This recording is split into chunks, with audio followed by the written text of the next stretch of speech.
Oh my, yan konenko tie video bi nyama tisi a eye Dennis Miracle Aboaje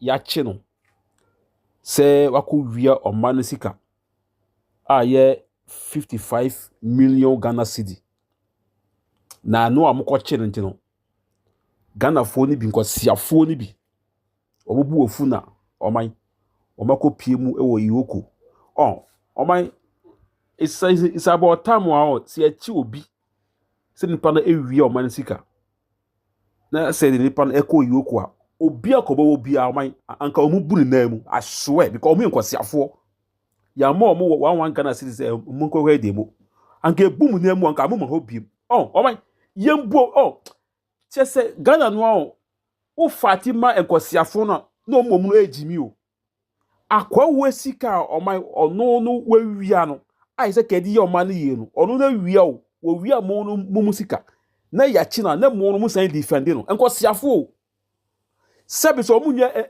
MP for mpo na se ya ye ko haye mo a na omu ye sa o kada boys ngo abaste no they are Ghanaian omu sika na ye wia omu enti omu nim nanso no omu asan aba esa defend omu se free asemasi we now nkosiade o omu me say 55 million Ghana cedi no unti ase o 55 million Ghana cedi no 1 million puno a year old currency no 10 billion 1 million no a year old currency no 10 billion and no area 55 million Ghana cedi and today year calculation every ade me say arodan kwa Akufo-Addo onu mpo onim say sa Dennis Aboaje we no we kronfo enu nti no emra na we MC no opam no ena mi so show boy Bawumia okofa say on make asama no because munyi akronfo my ena we motimi wie oman no sa enti sesiya no Ghana ye ho no youth no bia sorry a obia pese okoye politics one obetmanya quick money because ubo wie scanner yenya wo hwe me see sanka my waba no ye expect say uye bibia ma wo de chiwe mu chinkosiafo we gum na ji omu japade ma me see anka Ghana yo man bia anka chama untumi krampo no anka oni sempo anka ultimi mpu emabontin mpu embe campaign because ade a mo de ball nyina no ma confirm ni nyina et sanete nanso akwawe enim se MP muti no din asem no enkosi aga enunti no ye campaign be so be chairman baby anka we mpo mana house arrest for long time but my can't Ghana enkosi afo na omu elidi enti no si ya na be kono wotimi abọ mane kro no si chairman untimi na still no yegusu ekrokro we mu my mama baaye ye ka se osi omu ye ediempo ebibi sai up to now yente result biayo omu ayedu omu eko ewoko bebre den so yenti se ya chi obi atumi se ya srantam na case die yenti se ya jini obi da nenso yeti omu wie oman me say before you bet you say we wie oman sika ayoko for bet you no na sika na we wie no na esu sabi uko wia 20 billion po mo ncho no enye sika bia ma politicians no enye sika bia ma omo nyo ohwe uko wia bia 50 million 5 million Ghana sika ba nyo ohwe sika etemu na ai bet you no na Jesus sika etemu so what is say ya chi obi a na sika ne pene di no oma na eson enye omo no 10 billion 20 billion no eye coins de mo enti uko wia sa sika no bo a ye nyo hwe but so before I bet you say we sika no na sa sika no we a like sa sika no menu mienu ye ntimi enye calculation sa sika no entimi enko calculator so enu na ebe chew but so ko we 20 billion 30 billion 50 billion and ye nchew hwa kwa ketwa we o Dennis o we sika we mu nya ese ka timi shop na command ka ye bom tuo say e true pass we we sika masa Charlie, very bad oh.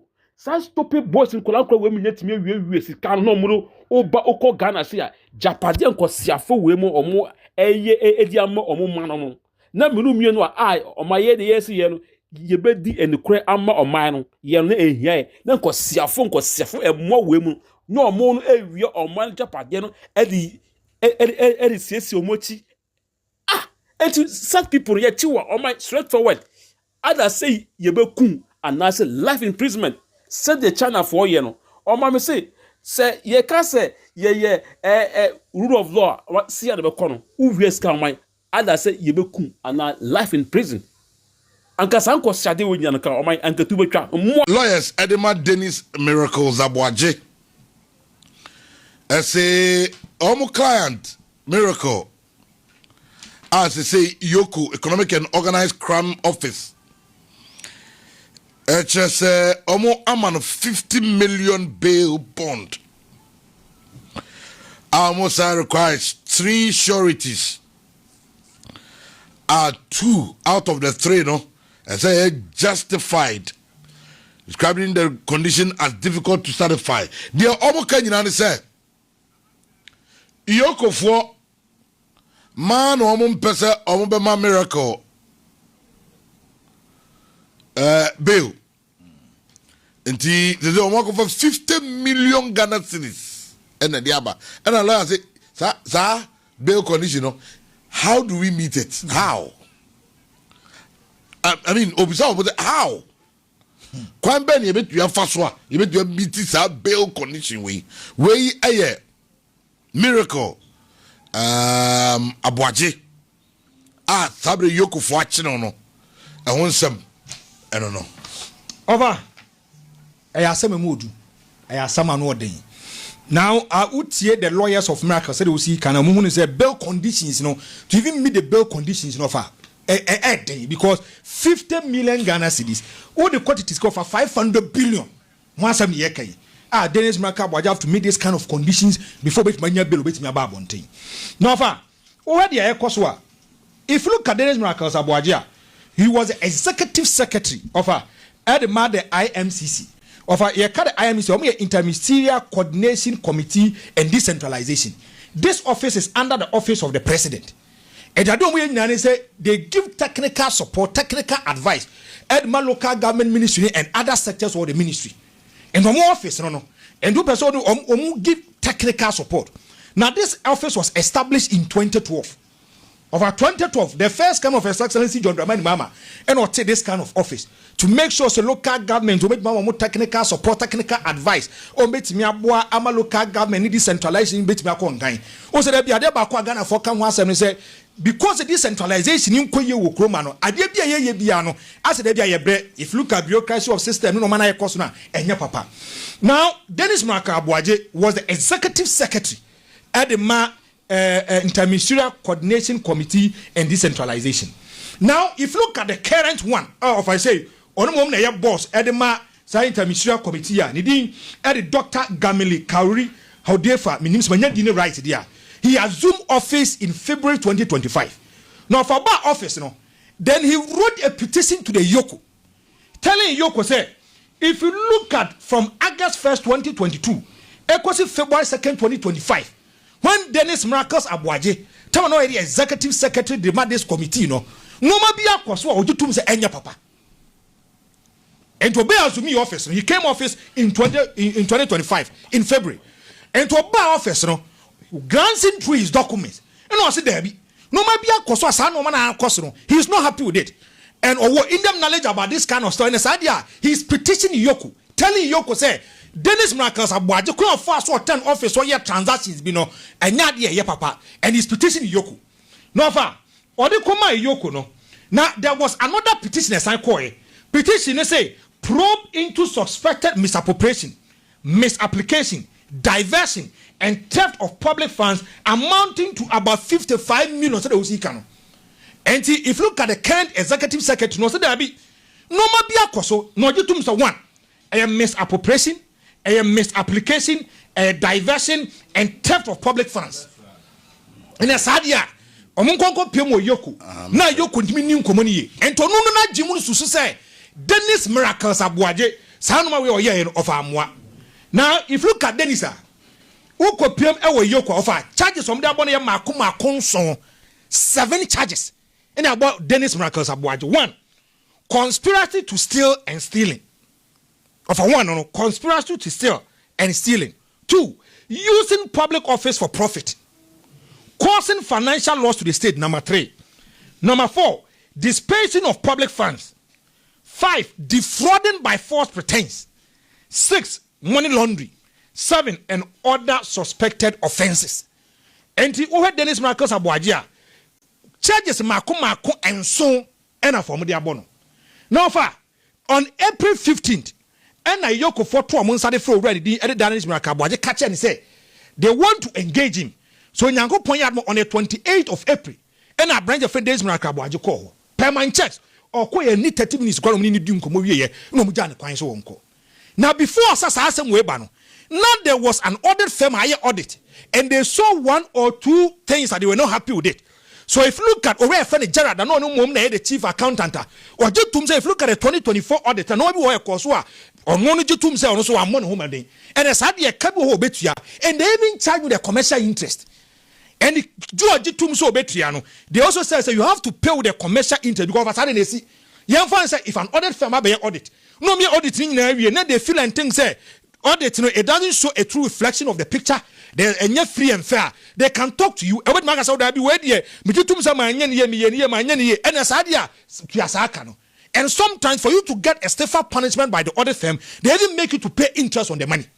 And if you look at a former accountant now, on the Wajatum, Sasano Bayeno.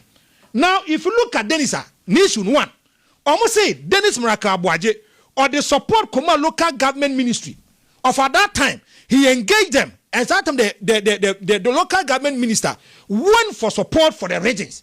And if you look at the office now, because they give a technical advice, or when he didn't Dennis Miracles Abuaje feel say he has done nothing wrong with it. Because he was giving them technical advice and support. And over by being the office, no one office of the president now, it is directly linked to the local government. And it's only here technical support and financial supporter. He sees nothing wrong with it. No, there is a company, be a friend Gapti. Of a gap to know any friend oka ayeloro. Ayeloro. Now ayeloro for so calling check say they want to do visibility studies and see that they want to expand their services. Almost so greater Accra now, almost service now man for patronize it, but because they want to expand it, they engage Dennis Miracles Abuaje for technical advice and support. And already a friend of Dennis Miracles Abuaje gave it to them. Now what said you almost they have a problem with it, and Yoko for there be. When you're far so discharging the duty, problematic. Now the third one, alpha 261 MMDCs assemblies, Dennis, and then Crawford gave them technical support. But you see, it didn't go through the PPA. It didn't go through the PPA. And there were 3 major concerns. Now they write to him. Then there's corresponding entries.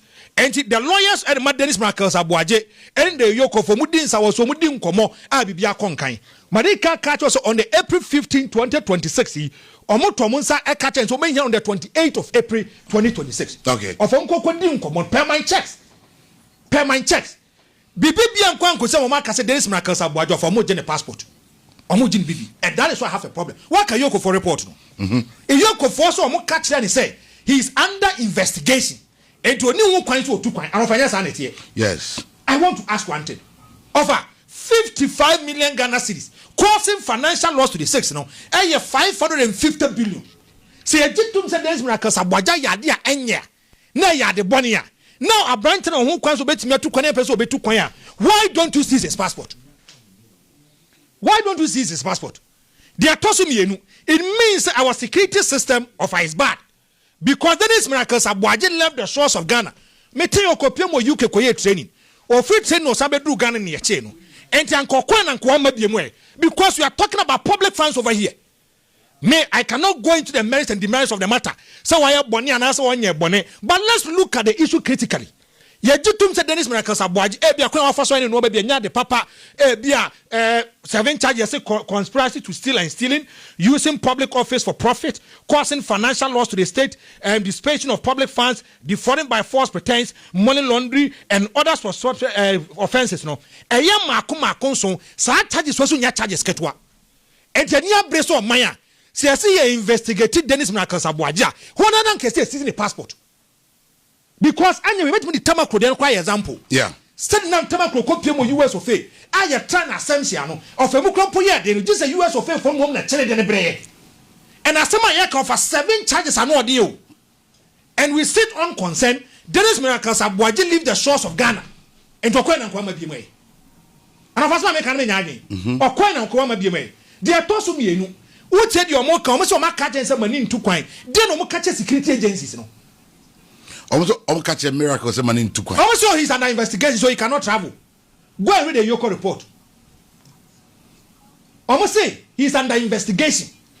And from that didn't come up, my catcher and said they are going to conduct serious investigations about the matter. And to do kinds of Kobe.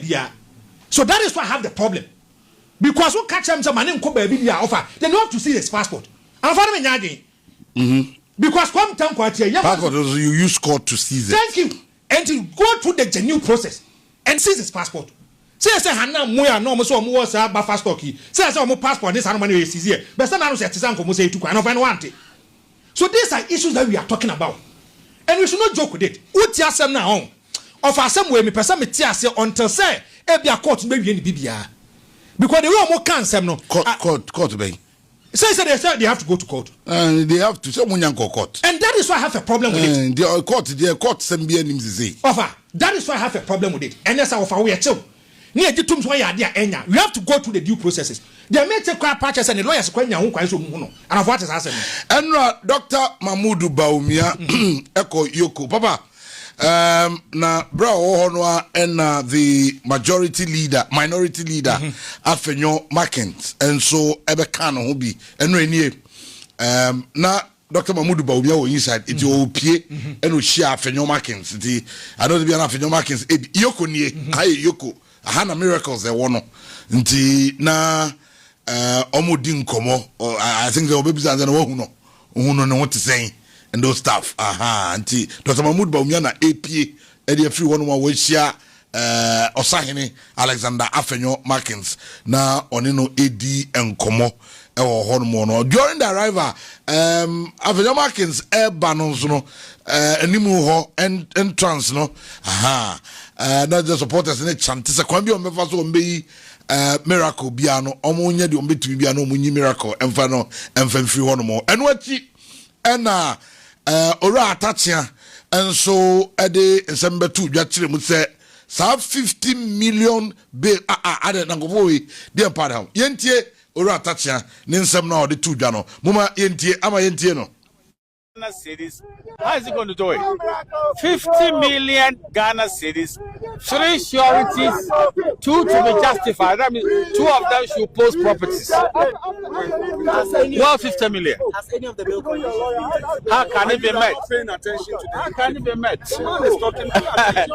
How can it be met? This critical hour. Where are you going to find properties worth 50 million? I'm finding it tonight. I'm finding it tonight. Thank you very much. Yeah.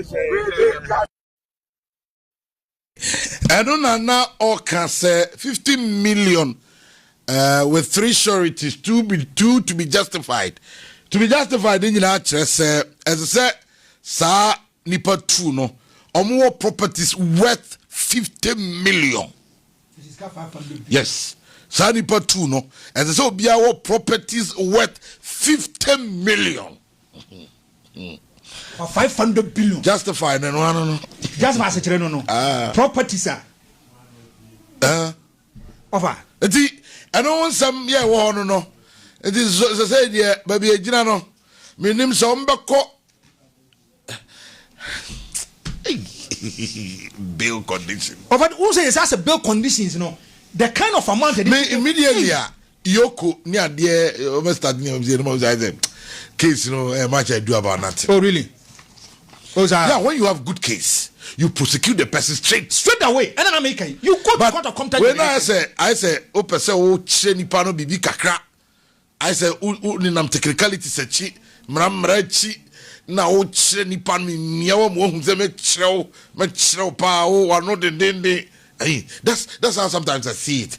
Because indeed, if you have a good case, prosecute the person, take the person to court. Mayeni nasem, ye di nasem ye na e bono. Emranene ni bedi. But I mean, when dear na Yoko bail bond per 50 million, 500 billion. Hey, 500 billion. 500 billion. I said, Amon kai was a million ningas.